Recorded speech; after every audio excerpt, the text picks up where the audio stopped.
Hi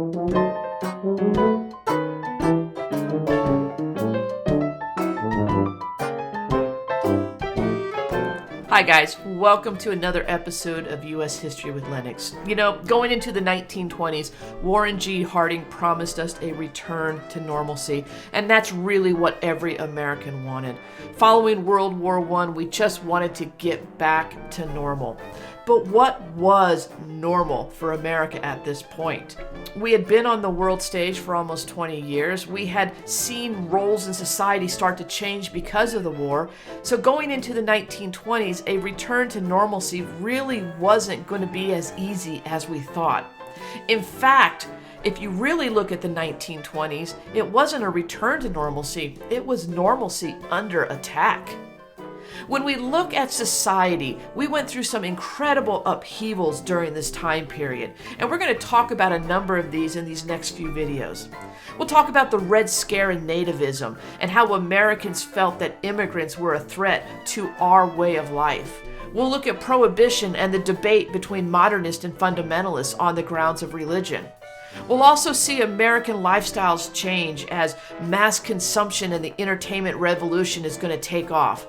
And women are probably going to see the most drastic change during this time period. But in this video, I want to look at America and its reaction to what was going on outside of our borders and the fear that that might come in here. So let's talk about normalcy under attack.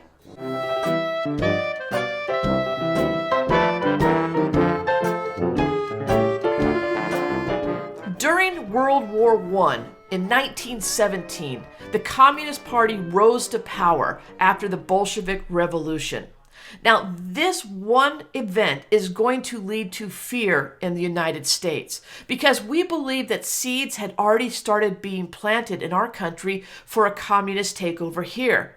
If you think back to the Gilded Age, we tied unions to socialism, and unions still existed in our country. So we're going to go through a time period known as the Red Scare. It's going to last from about 1919 to 1920.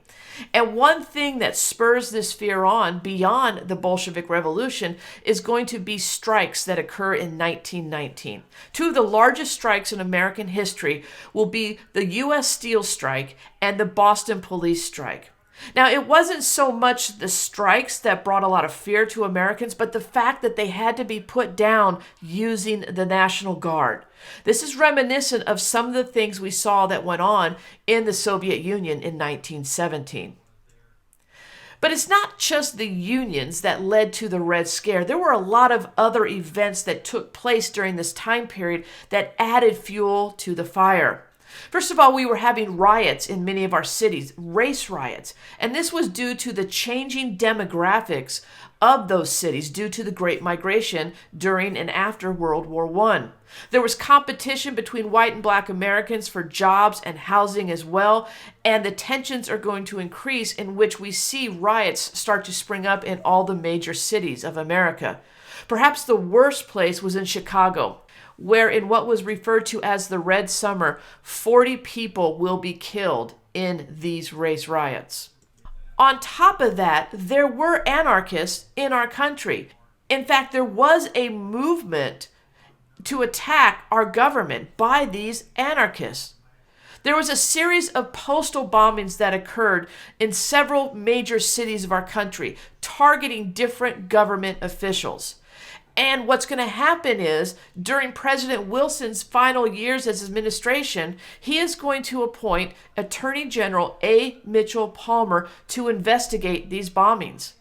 Palmer is going to tie these bombings to anarchists, to socialists, and to unions. And he's going to spark a series of raids known as the Palmer raids that will increase the fear of Americans of a possible communist takeover in America. The Palmer raids are going to lead to mass arrest of socialists, anarchists, union organizers, and other suspected radicals. It's also going to lead to the deportation of a number of immigrants from Southern and Eastern Europe. All of this together is going to lead to a rising hatred of those very immigrants. Those immigrants coming in what we call the new wave of immigration, coming primarily from Southern and Eastern Europe.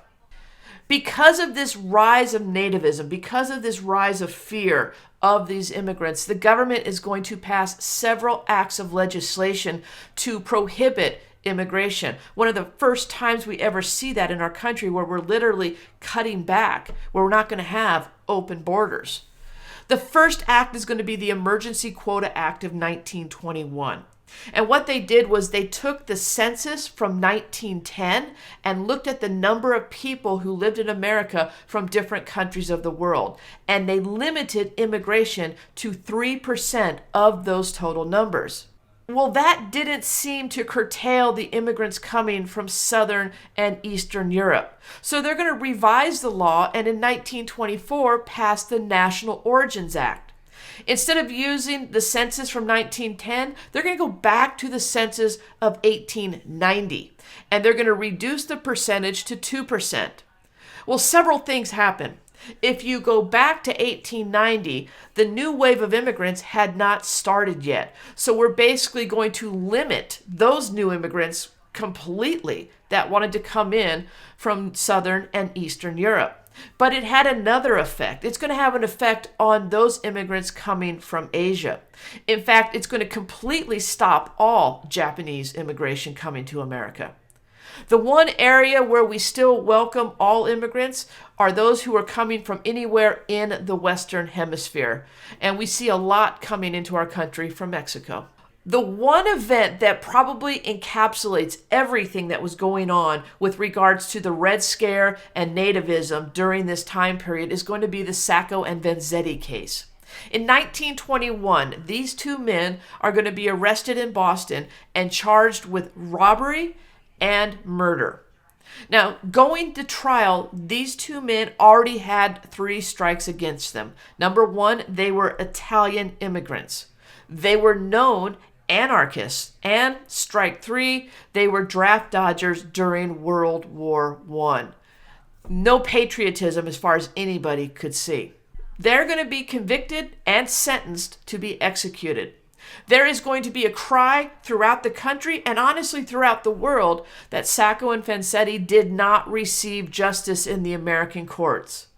But in spite of that, in spite of the protests, in spite of the calls for retrials and everything like that, the 2 men will be executed in 1927.